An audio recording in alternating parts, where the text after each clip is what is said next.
Kung ano pong nagisnan ko doon dito sa bundok ng Sierra Madre, sapol po ng ako'y isilang, ay talaga pong napakamalaya.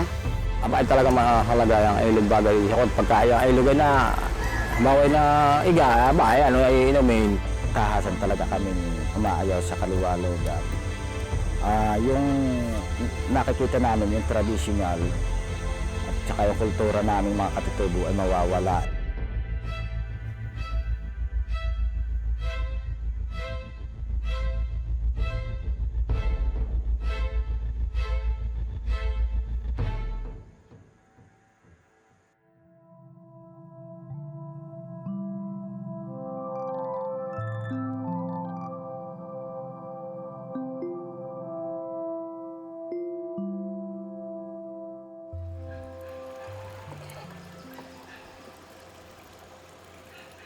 Ako po si Ami Astubisa.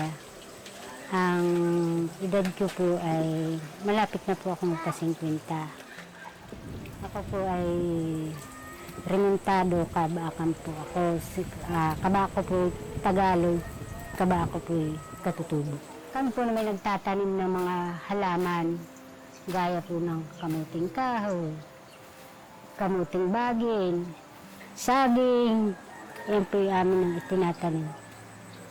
Nagawa po amin po hinahasikan ng ganitong palay. Ito po mga tao dito ay pambaho. Ako, may pasig. Ako bukas sa ganang pizza, ako may pasig. Ayun po itong mga tao dito. Kami po sama-samang naghahasik.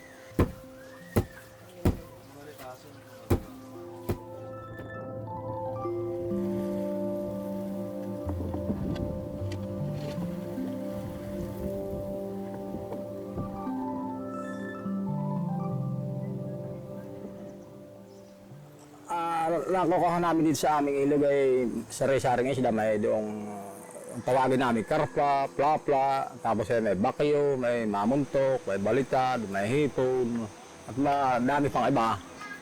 Kaya kami nangingisda, pagka yung aming hamaway kami walang pangulam, ayun lang aming pangulam lang, hindi na kami nagbibinta. Siyang pinakampalingki namin yung agos. Ay pagka kagaya po ng bumaba po itong ilog, ay pag kami po nananapiyaw na kaming mag-asawa, ay pag kami sa po nahuhuli namin may 2 kilo, 3. Ito pong lumabo ng October, ay nanapiyaw po yung aking mag-aama. Ang binilang po nitong aking mga bata ay ang nahuli po nila ay 30 banak. May ganito po kalalaki, gano'n ka lalaki. Kaya po kami nasisihan. Pag kami pinakakahuli na yun, ng gano'ng kadami, ay kami po ay namumudbud dito sa aming mga kalapitbahay. Hindi po yung kuha ng tradisyon ng katutubo, yung makasarili. Ang gusto po nila namin ay yung magbigayang kaming mga katutubo. Hindi po lang katutubo, pati po Tagalog yung aming napapahingi.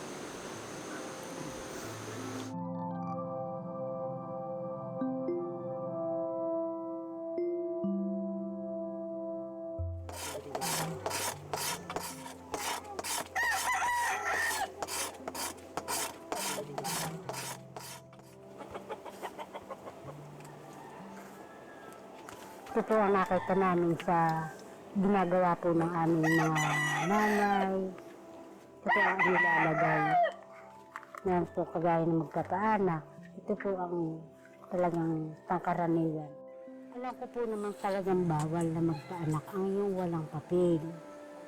Gali po sa kawalan namin na hindi po namin kakayanan na magpa-ospital, ay kami pinananalangan na lang sa Panginoon na kahanawari po ay yung aming tutulungan na magpaanak, ligtas, sa anumang kapahamakan. Sa awa po naman ng Diyos ay dapat malalaki na yung aking anak. Maski po ako natatakot, tinitibayan ko na pula ng loob.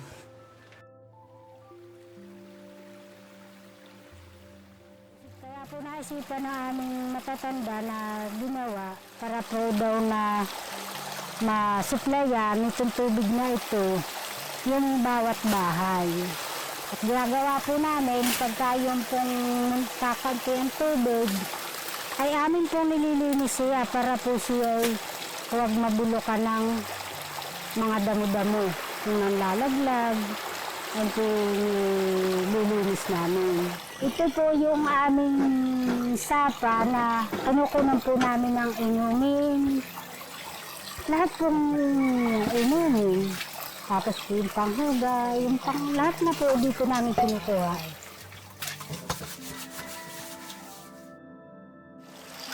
Ayaw namin sa malaking dam. Ay naisipan po namin, mawawala po ito aming kinukunan ng tubig. Hindi po lang ito ang lulubog.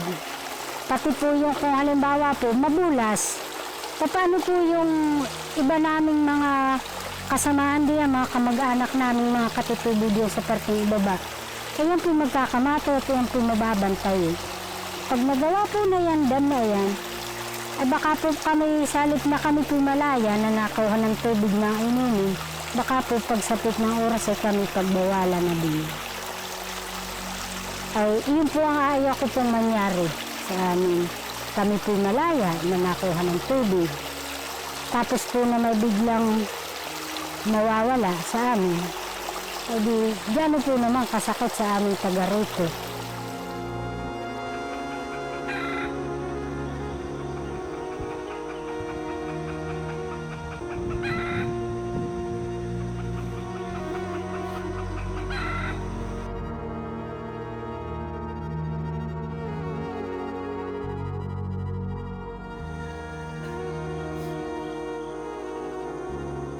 Nakikita namin yung traditional at saka yung kultura naming mga katutubo ay mawawala ay yung tahasang malulusaw. Kagaya nitong aming Agus, magkakaroon din kami ng mga limitasyon sa paggamit.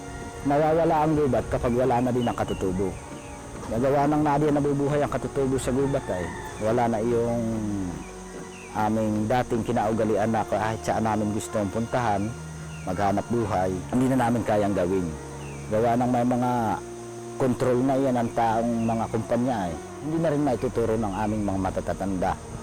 Paggamit ng mga euro o pamumuhag na yan o kaya paghuli ng baboy damo, hindi na rin mararanasan ng aming mga anak.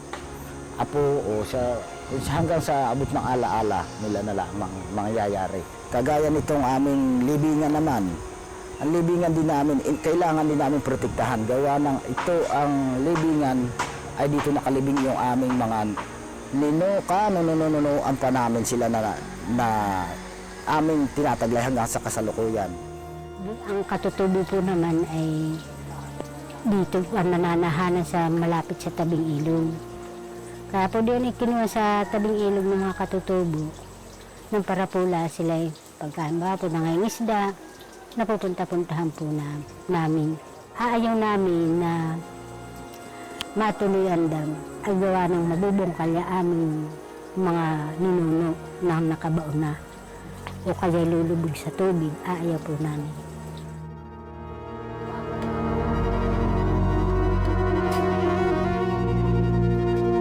Pagkadinig ko, lalagyan daw ng pabahay, tatayo ng pabahay. Tapos yan, bawat tatayo pa namin mga, yun lang ang bahay, aming pagtatanim, ay wala kang pagtataniman.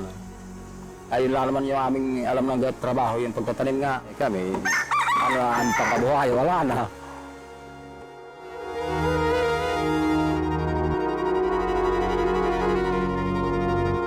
Yung kung gusto mo yung lumabas ng mahalos araw-araw ay pumunta ka sa labas, hindi ka makakalabas at gawang yung mga lalo. Dadaan ka din na wala, hindi papadaanin ng kahit taga dito mismo, hindi papadaanin. Yun ang talagang mahigpit sila. Ako ay parang kami inaakusahang hindi daw itong lahat ng baykuran.